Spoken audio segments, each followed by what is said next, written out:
Des Carpates jusqu'à la mer Noire, le paysage de Roumanie est d'une grande diversité. Au nord des Balkans roumains, à Tulcea, le Danube étend son delta, vaste marécage reconnu patrimoine de l'UNESCO. C'est à Topolog, un petit village situé à 50 km au sud-ouest de Tulcea, qu'Élevage sans frontières a décidé de monter son projet d'élevage et de fromagerie. Sur la route qui nous conduit au village, Ovidiu Spinu, directeur de l'association locale partenaire d'Élevage sans frontières, nous présente le contexte social environnant. Le brassage de population est une caractéristique de la plupart des régions de l'Europe de l'Est. Ainsi, à Topolog, de nombreuses ethnies se côtoient-elles depuis des siècles dans le respect les unes des autres. Une tradition de tolérance et une tradition de se bien entendre. Et tous ces peuples aiment bien les produits chèvres.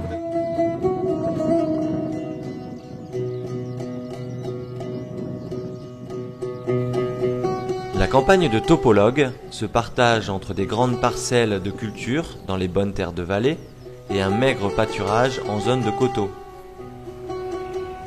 Sur ces collines, les paysans rassemblent et confient leurs petits troupeaux de vaches, chèvres et moutons à des bergers.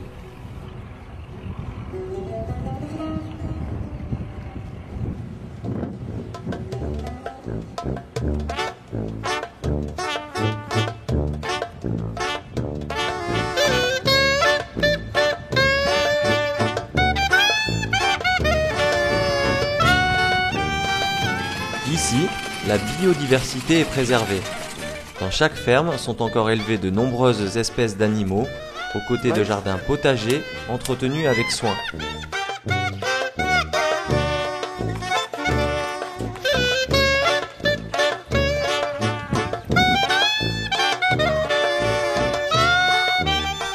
Cependant, certaines races locales, bien que parfaitement adaptées à leur terroir, produisent trop peu pour permettre un véritable essor économique de l'élevage. En 2002 et 2003, Élevage sans frontières a distribué 150 chèvres locales à 110 familles. Comme dans tous ses projets, Élevage sans frontières a mis en place à Topolog le principe du microcrédit en animaux. Ainsi, tous les ans, pour chaque chèvre reçue, les familles bénéficiaires ont fait le don d'une chevrette née dans leur élevage à une nouvelle famille. En octobre 2004, grâce à la formation de 2 techniciennes, ces chèvres ont été croisées avec une race française. 3 années plus tard, les éleveurs de Topolog sont fiers de nous montrer des chèvres qui peuvent produire jusqu'à 4 litres de lait par jour, soit plus du double qu'auparavant. La traite a lieu 2 fois par jour.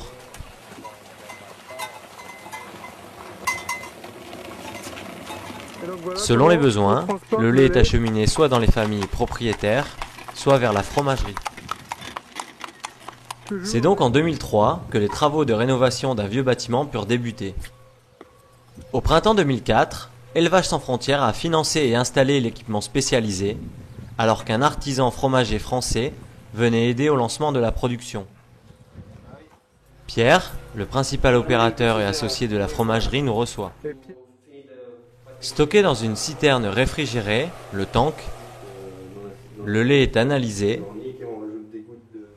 puis, conformément à la réglementation roumaine, il est pasteurisé. Refroidi autour de 20 degrés, le lait est ensemencé pour obtenir après 24 heures le caillé. L'opération de moulage peut alors débuter. Elle se fait à la louche, dans des moules percés, les faisselles, qui vont permettre son égouttage. 24 heures après le moulage, les fromages sont retournés une première fois dans la faisselle et la première face est salée. Ils sont alors stockés en chambre climatisée, c'est l'étape du séchage. Régulièrement, les fromages sont retournés pour assurer un affinage homogène. Lorsqu'ils sont séchés, les fromages sont emballés sous vide.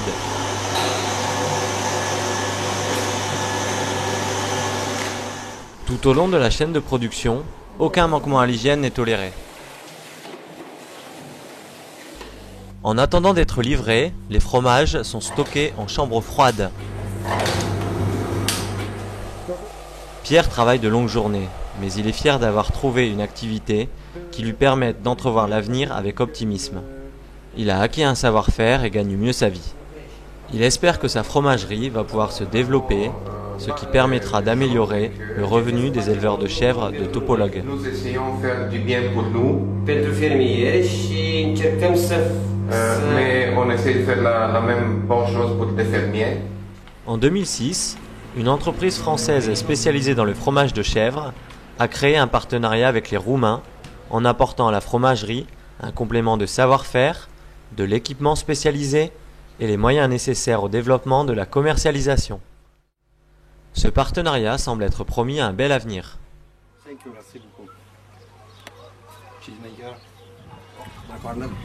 Soucieux d'en savoir plus quant à l'impact du projet sur les familles paysannes qui en ont bénéficié, nous avons rencontré Vassil, très fier de nous montrer ses chèvres. Puis, nous sommes allés visiter sa ferme, où nous avons été reçus par sa nombreuse famille. Florine. Le deuxième, c'est Carolina, l'étudiante. Grâce aux chèvres, les enfants sont tous scolarisés. Vassil et Fanica sont notamment fiers d'avoir une fille étudiante à Bucarest et un fils berger qui prendra la relève paternelle. C'est Carmen est ici, Christian, Daniel, Ioana, Mariuca et Alexandre qui est à l'hôpital maintenant. D'accord.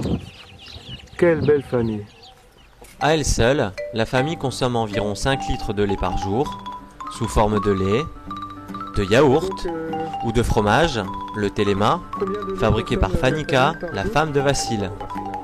Le reste de la production est livré à la fromagerie.